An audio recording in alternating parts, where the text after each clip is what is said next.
Hi, I'm Alexia, 28 years old, psychology degree, and a recently opened private practice in downtown Chicago.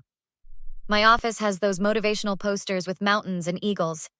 Clients seem to find them calming. I've built a good life, considering I grew up bouncing between 6 different foster homes. The manila folder on my desk contained everything I thought I knew about my past, until last Tuesday when Marla Jenkins called. Alexia, it's Marla from Lakeside Children's Services, she said, her voice carrying that same gentle tone she used when I was 12. Marla, it's been, 5 years since the mentorship program? I spun in my chair, surprised by how good it felt to hear from her. 6, actually. You're a hard woman to track down these days, Dr. Winters. Just Alexia to you. What's up? Everything okay with the program? There was a pause. I'm retiring next month. That's wonderful. You've helped so many kids. And I'm clearing out files, she interrupted, her voice changing. I found something in yours that, well, I'm not sure it was handled properly back then. My stomach tightened. What do you mean? I'd rather not discuss it over the phone. Can you stop by tomorrow? The next morning, Marla's office looked exactly the same. Cluttered desk, photos of success stories on the walls, including one of me at college graduation. You look good, Alexia, Marla said, gesturing to the chair across from her. Thanks. Now you're making me nervous.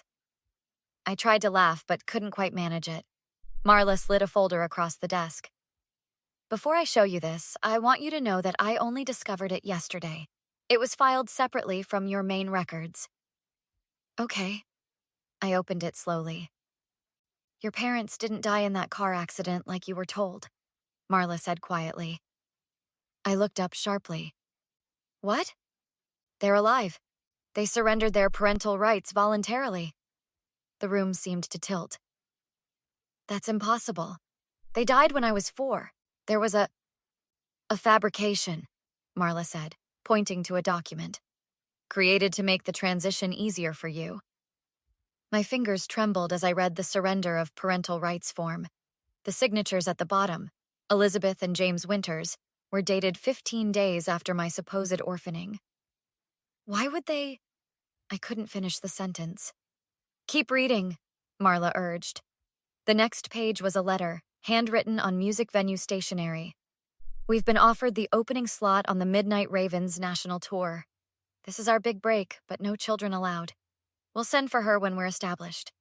3 years, Max. I felt like I'd been punched. They gave me up for a tour? A fucking tour? Language, Marla said automatically, then smiled sadly. Sorry. Old habits. Did they ever try to come back for me? Marla shook her head. Not according to these records. Do you know where they are now? No, but...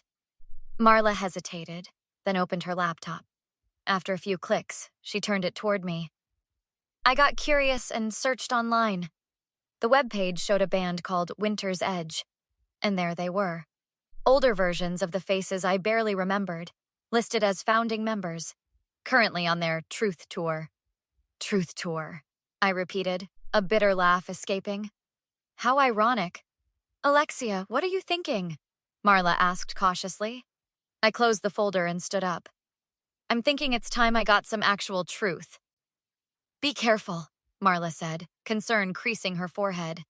Reopening these wounds.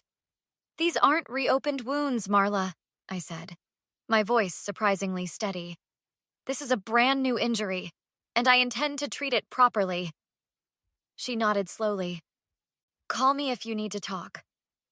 I was almost to the door when she added, They're playing at the Riviera next weekend. I saw it on their tour schedule. I turned back. Thank you, Marla, for everything. What are you going to do? I don't know yet, I replied. But even as I said it, plans were already forming. But I've spent my whole life helping people face reality. Maybe it's time my parents did the same. The Gritty Bean Cafe was crowded, but I spotted Derek instantly. Shaved head, tattoos crawling up his neck, hunched over his laptop.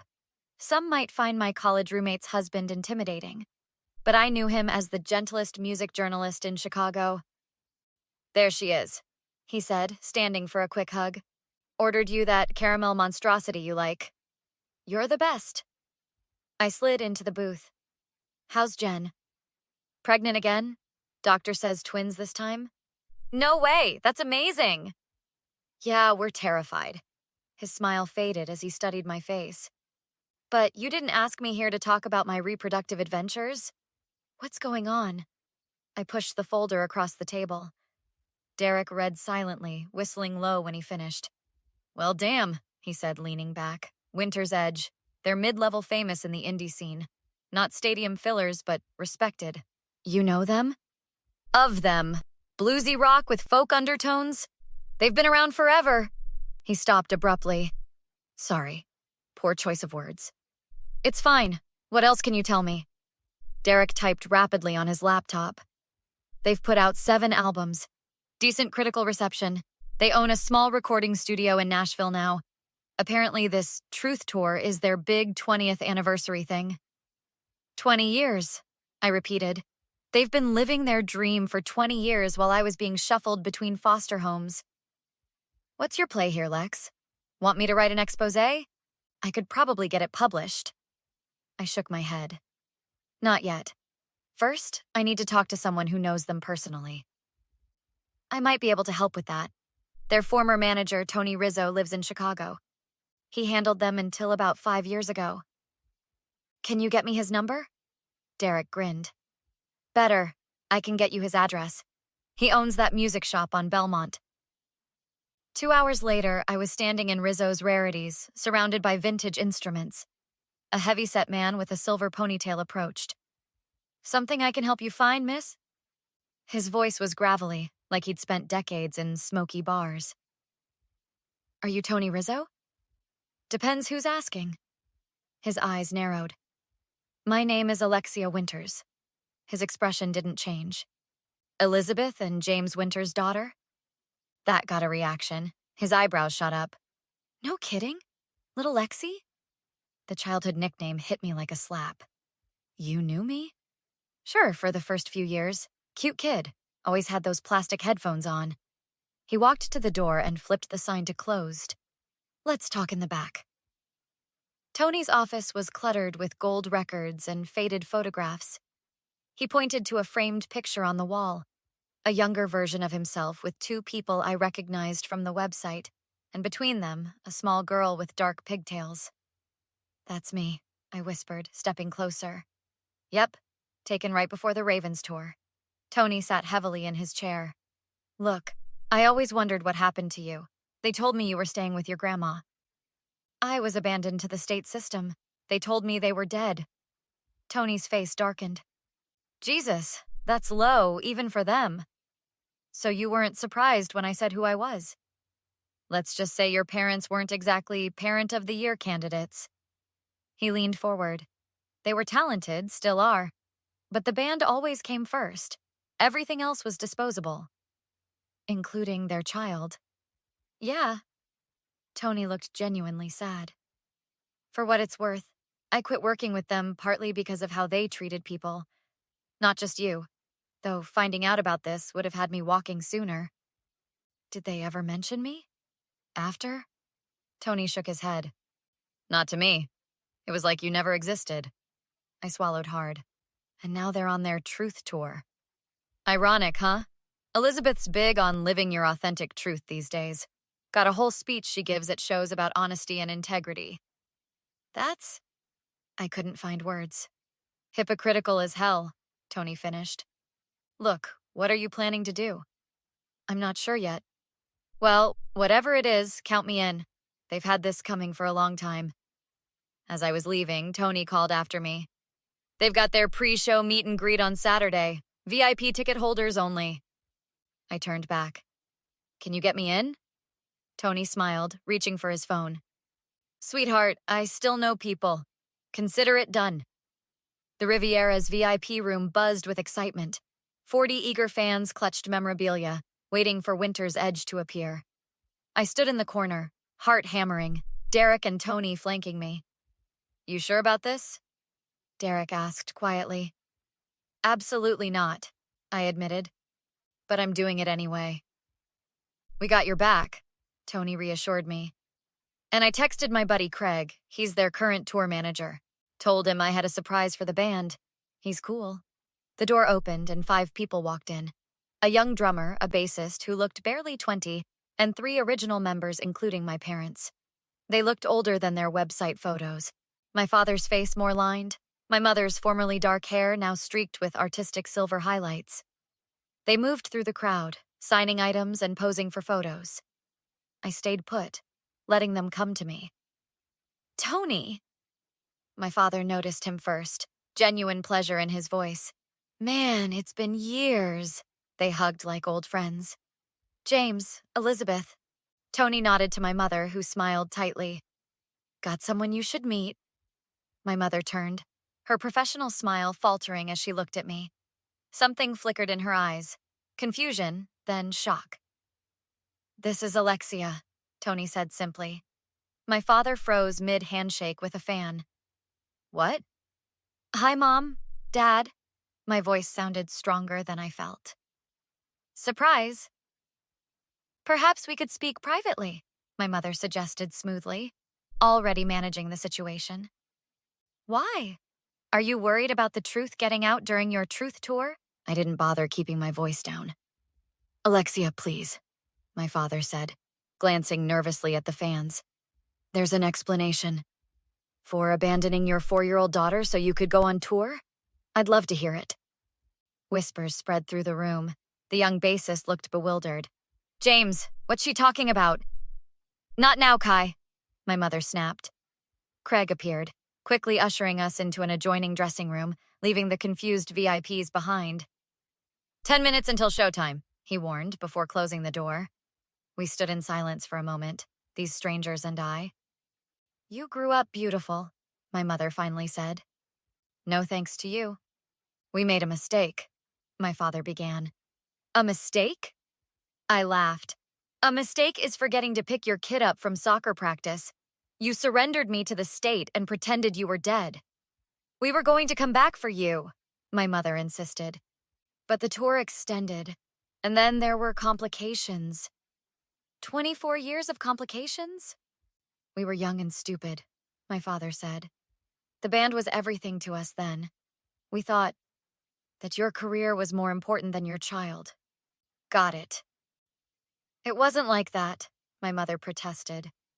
We were broke, living in a van. We couldn't give you a stable home. So instead you gave me no home at all. We sent money, my father said weakly. No, you didn't. I pulled out the documents.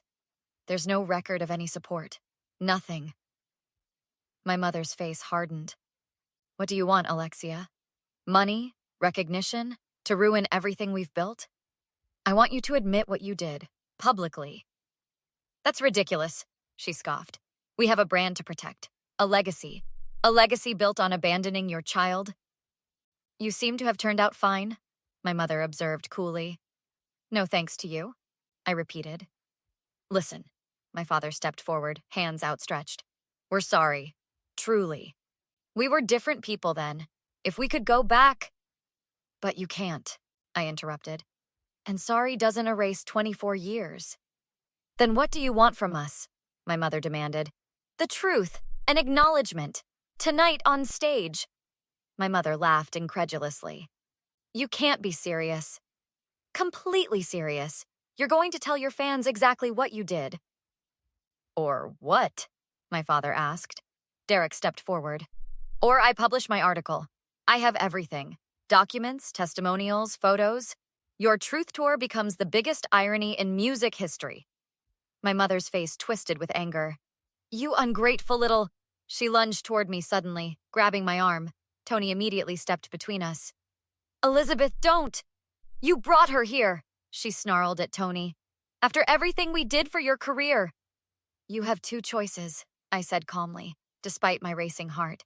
Tell the truth tonight, or I go to every media outlet that will listen. Your call. You're threatening us? My father's voice rose.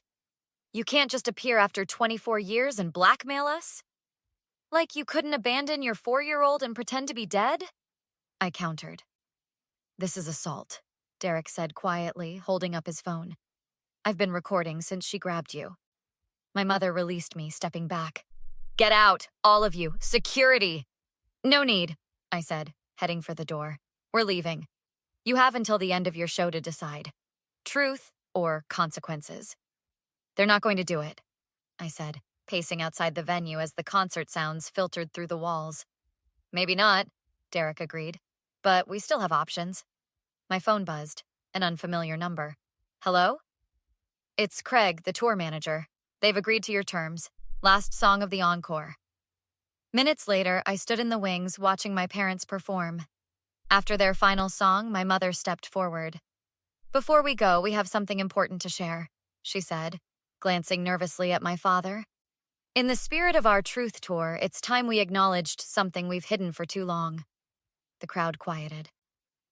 24 years ago, we made a decision that we've regretted every day since, my father said, voice cracking. We had a daughter named Alexia. When we got the opportunity to tour with the Ravens, we gave her up, my mother continued. We told ourselves it was temporary, that we'd go back for her. But we didn't, my father admitted. We built our careers instead. Tonight, our daughter found us, my mother said, and she rightfully demanded we acknowledge the truth. They looked toward me in the wings. I stepped onto the stage. The crowd's reaction was mixed. Confusion, scattered applause, murmurs. This is Alexia, my father said. Our daughter. After the show, we met in the dressing room with their hastily summoned lawyer. Will this satisfy your demands? Their lawyer asked stiffly. This is just the beginning, I replied. I'm not interested in money, but I am filing a complaint about the falsification of documents regarding your supposed deaths. That's fraud. My father paled. Alexia, please. We've acknowledged everything publicly. We can try to make it up to you, my mother stepped forward. We could get to know each other now. It's not too late. It's 24 years too late, I interrupted. I'm not interested in building a relationship with people who could do what you did. The next morning, Derek's article went live. By afternoon, the story had been picked up by major music outlets. Winter's Edge canceled their tour, citing family matters. A month later, I sat with Marla in a coffee shop. The DA is pursuing the fraud charges, I told her. Apparently falsifying death records is taken seriously. How do you feel? Marla asked. Validated, still angry, but mostly free. Free?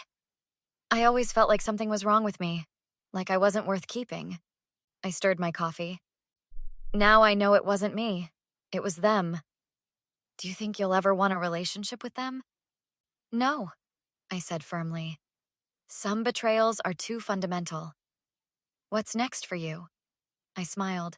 I'm starting a support group for adults who aged out of the foster system. Marla squeezed my hand. You're going to help a lot of people, Alexia. I hope so. I looked out at the falling snow. You know what I've learned from all this? What? The truth really does set you free, just not always in the way you expect.